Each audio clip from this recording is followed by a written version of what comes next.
Randy, it must have been a really dramatic decision to join the Peace Corps way back in 1964.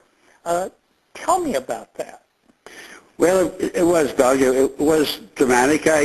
In 64, I was 22. I graduated with a BS in chemistry from a small college, and I was worried about the draft because all of us had to register for the draft, and many of us went into the armed forces. And at that time, there was no Vietnam, so it wasn't an anti-Vietnam. There was no Vietnam.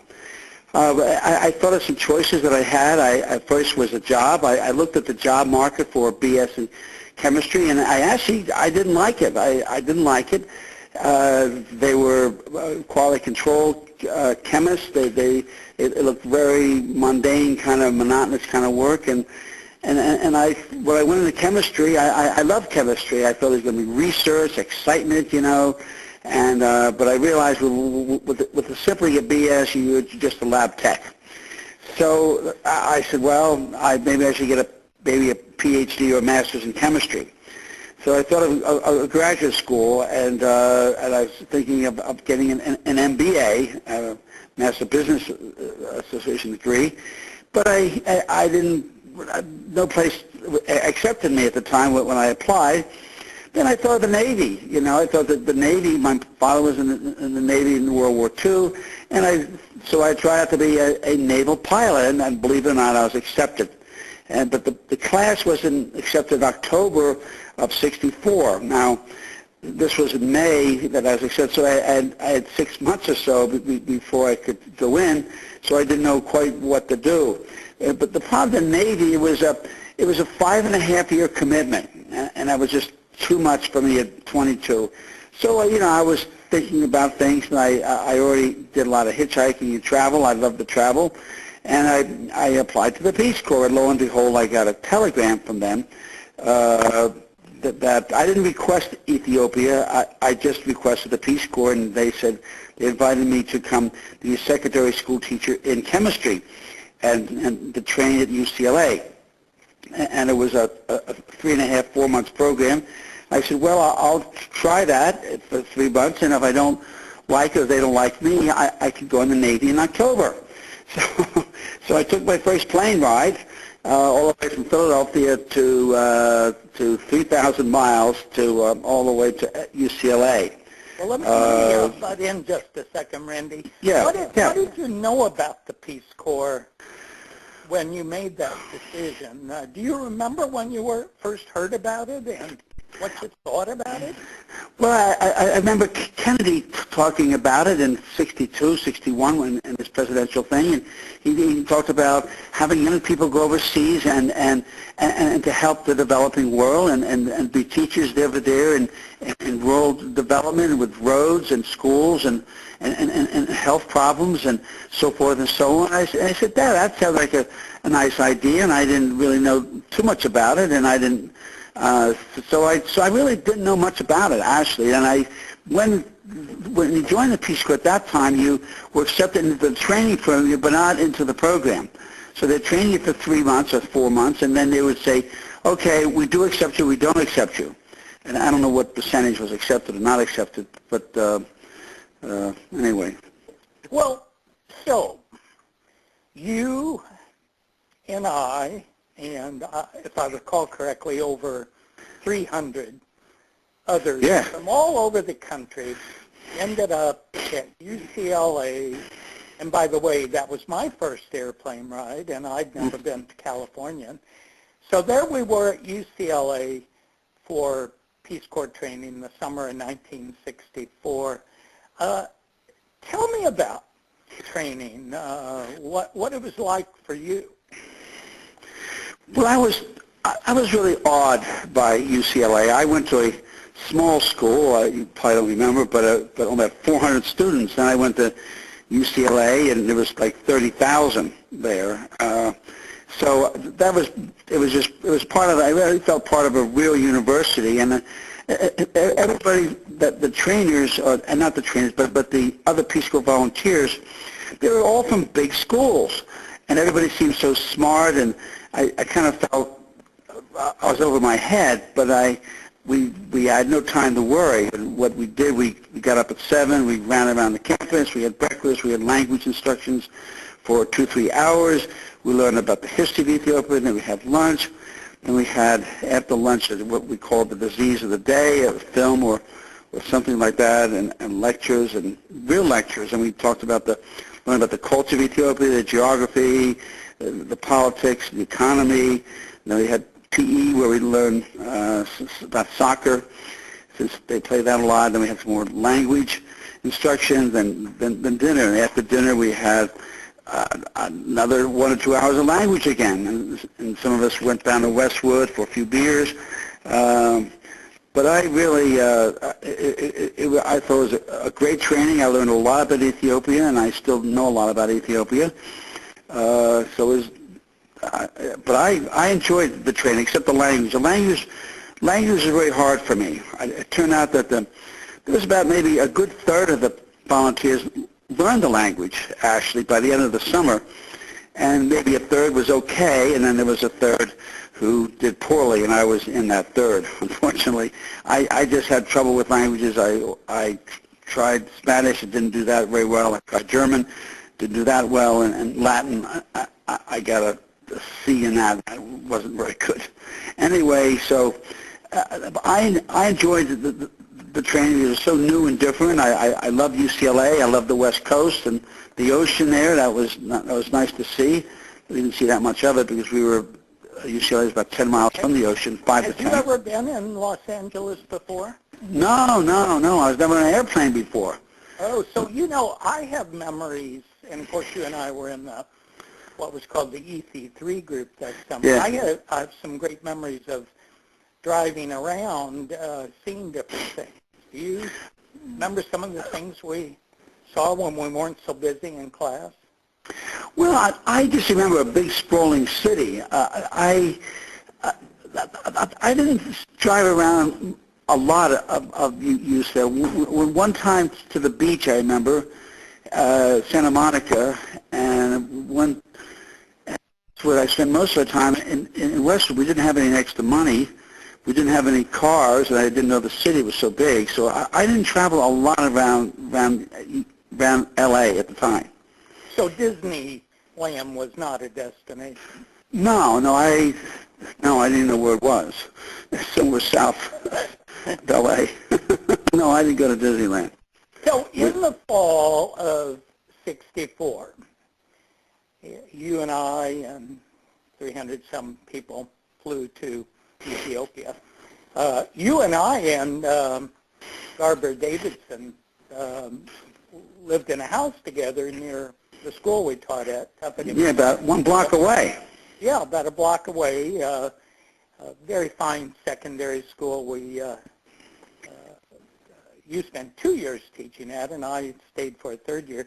Tell me about your experience at Tuffin and McLennan, especially in the classroom, but also extracurricular kinds of things.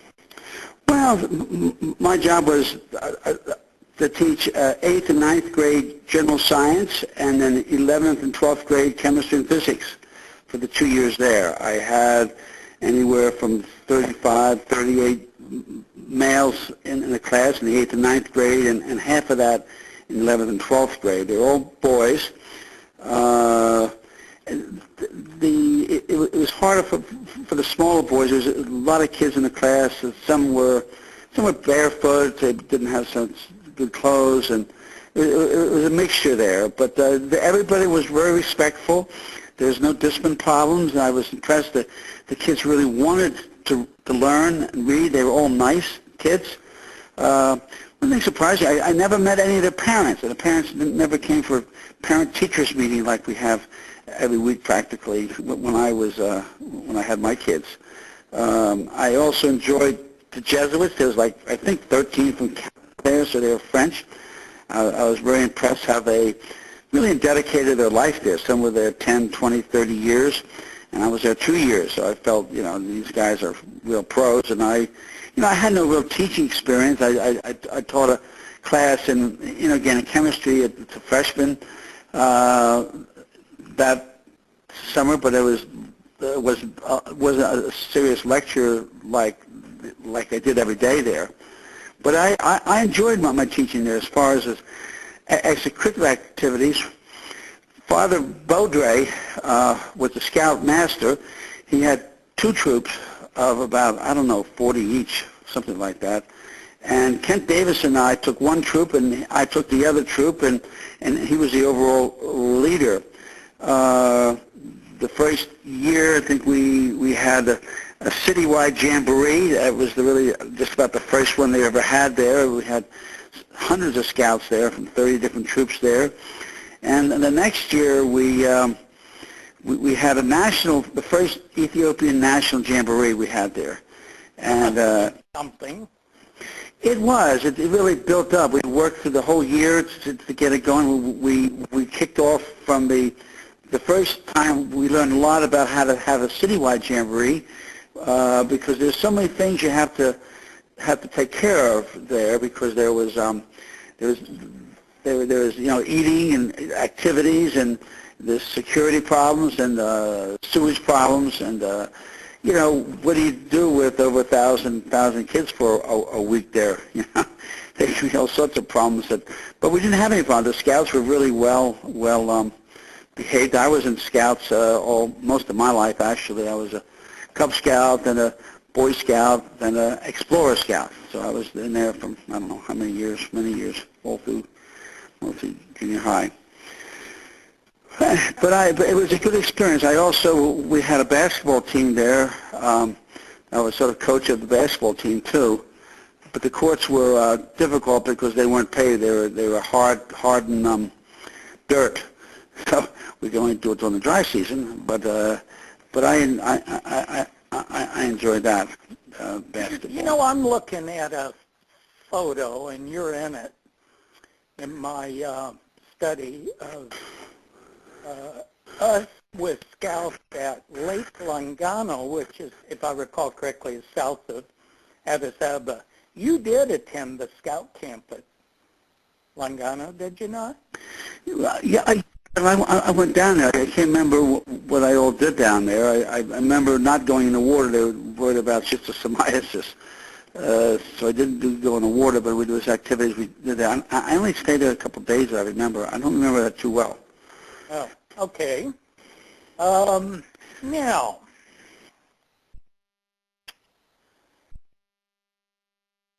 we had this wonderful experience as teachers. I know you found it very satisfying and enjoyed it. How would you say it changed your life? You were thinking about going ahead in chemistry and getting a PhD and possibly research or teaching, and then all of a sudden you decide to go to Peace Corps training, and you're in Addis Ababa for 2 years. A big turning point in life for you. It really was. So how did it change your life? Well, the Peace Corps was the best thing I ever did. The best thing I ever did. It made me pride in something that I was part of something bigger than myself. I felt I was associated with the best and the brightest, smartest group of people I ever met. It enabled me to, I never thought about medicine before. I met some of the Peace Corps doctors there. There was 2 or 3 of them there that took care of us, and they were not much older than I was. They were just out of medical school, so they were in their late 20s. And I met and talked to them, and they, when I expressed some interest, they encouraged me in listening to the Peace Corps lectures of the, quote, disease of the day. We named it that way in the afternoon. I really, it kind of opened me up from chemistry, which is a dry, cerebral subject, to going with people. I always enjoyed people. I always enjoy, I like people. People like me. I get along with people. I empathize with them and sympathy with them. So anyway, it really brought out the best of me. I think it allowed me to reach out and reach above myself that I ever thought I could do. I thought I was going to be, working in a business, working in a lab, and maybe work my way up into maybe management there. But I don't think my heart ever would have been in it. But it allowed me too. I remember one time I got dysentery there for 3 days. I missed 3 days of school. I never missed school. But I missed 3 days of school, and I came in, and when I got better, I realized that there was no substitute teachers. That I felt, God, I was really needed. That if I didn't teach these kids, no one would teach them. And so it was a big kind of eye-opener. So the feeling of being needed was important to me. And when you're a chemist, you're not really needed. But if you're a doctor, I felt it was really needed to make a difference, and to do something that other people wasn't doing. So that really helped me formulate what I wanted to do, and I started applying to the medical schools, and ended up at the University of New Mexico. Well, there's been a lot of writing about so-called culture shock when you come back to the States. We heard in training about some kind of culture shock when we got to Ethiopia, but many people had trouble after 2 years or 3 years of being needed and feeling like they were making a tremendous difference and going back to the States. Did you have any re-entry issues? Not at all. No. I had no culture shock at all. I got out of the Peace Corps, I think, in June. Then I hitchhiked that summer through Europe, about 2.5 months by myself. Then I went back to Springfield for a week or two, got my stuff together, and hitchhiked from Philadelphia to New Mexico. And I was so intent in getting into medical school, and so intent in doing well because I was accepted in the graduate school in chemistry, but not for the medical school. So I said, if I do well in the chemistry, then I can go to medical school. So, which is what I did. But I was so intent in doing well in school that it was no culture shock for me. So re-entry was not an issue. Not an issue. In addition to your highly successful career in medicine, you've written at least one book and perhaps two. Tell me a little bit about your career as an author. Well, I have written 2 books. One was called Emergency Room. It came out in 1980, and it was a prelude to the TV series Emergency Room. That's another story. But Were you an advisor on the set of the program? They asked me to be. Oh, But they asked me in the book came out in 1980. They asked me in 1987, 88. And it was just then that I got into hair restoration surgery and opened my own business.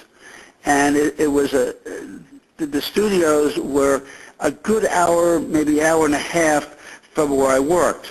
And it wasn't like they offered me anything. They just wanted to be an advisor, and it was a preliminary thing. So I didn't. I said, I just don't have the time because it would have meant, going all the way up there, an hour and a half, doing whatever they want me to do, and then come back. Well, I couldn't start a business that way. It would be 2 businesses. And I was working at nights in the emergency room still. And the book that I wrote was Emergency Room. It was called Emergency Room, and I took a couple dozen problems that people would come up with, and it was written for laymen, but it was for the story of a doctor in a community hospital, which there are thousands and thousands, by himself, and what happens when somebody comes in with a stomach ache. What do we do? What happens when somebody comes in with chest pain? What do we do? What do we think of? What does an EKG mean? What does an X-ray, chest X-ray mean? Why do we put an IV in? What medicines do we try? And I went down whether it was headaches or gunshot wounds or overdoses or drownings or just the whole, any emergency. Every human being gets every emergency. So I wrote all these down, and I wrote a book. And it took me 2 years to write it, and then I went around the country speaking about emergency medicine. And then I wrote another book called Trauma Center. At that time, I was working in a trauma center in the inner city of Philadelphia, in the city of L.A., California Hospital. It was a busy, busy place, and I was director there. So I wrote a book of 3 days in the life of a trauma doctor. So I wrote that. I imagine that one or both of your books have been used in medical schools. Yes, yeah. It turned out everybody read those books. You know, and I met people years later who says, yeah, that was required reading. Everybody wrote those. See, emergency medicine was a new field. I mean, it was just a brand new field, but people, it's become glamorized and now codified, and there's now residencies and textbooks and exams and boards and everything else. At that time, there was none of that stuff. There was no real training. There was no textbooks, and I just went into it because I thought it'd be interesting. Well, sir, former housemate and colleague at Tuffet and McConan School, I have one closing question, and I'm thinking back, oh my gosh, almost 50 years. Oh, God. Tuffet and McConan School. And you may remember I taught ancient history in the 9th grade, and you taught, was it biology in the 9th grade or general science? Well, it was general science, though a good part of it was biology. In the 8th grade, it was general biology, but in 9th grade, in the 8th grade, it was general science more. In the 9th grade, it was more biology. Well, I remember I had one ancient history class that followed yours, and maybe more, but following you, I occasionally found my students looking a little downcast as I got into stories about Hammurabi's code and ancient history, and I couldn't figure out why. And I later learned it's because you had innovated by adding sex education to the curriculum. I'm told it was wildly popular in the 9th grade, which is no surprise. How did that come about? I can't believe the Ministry of Education in Ethiopia asked you to do a sex ed class. Was this a renegade course, or? I wouldn't quite put it that way, but people found me approachable, and they would ask me questions about sex. They probably of course they were. And I answered them. You know, and I explained about how it went on, and they kept asking me, and so the second year I started really formalizing some topics that they were interested in, and I just sort of put it in between my other. So we had a textbook, but some of it covered sex, but not much at all. So I just expanded on it and covered questions that were not, and topics that were not in the textbook. Well, you do know that put me at a disadvantage teaching ancient history following your wildly popular sex ed lectures. Anyway,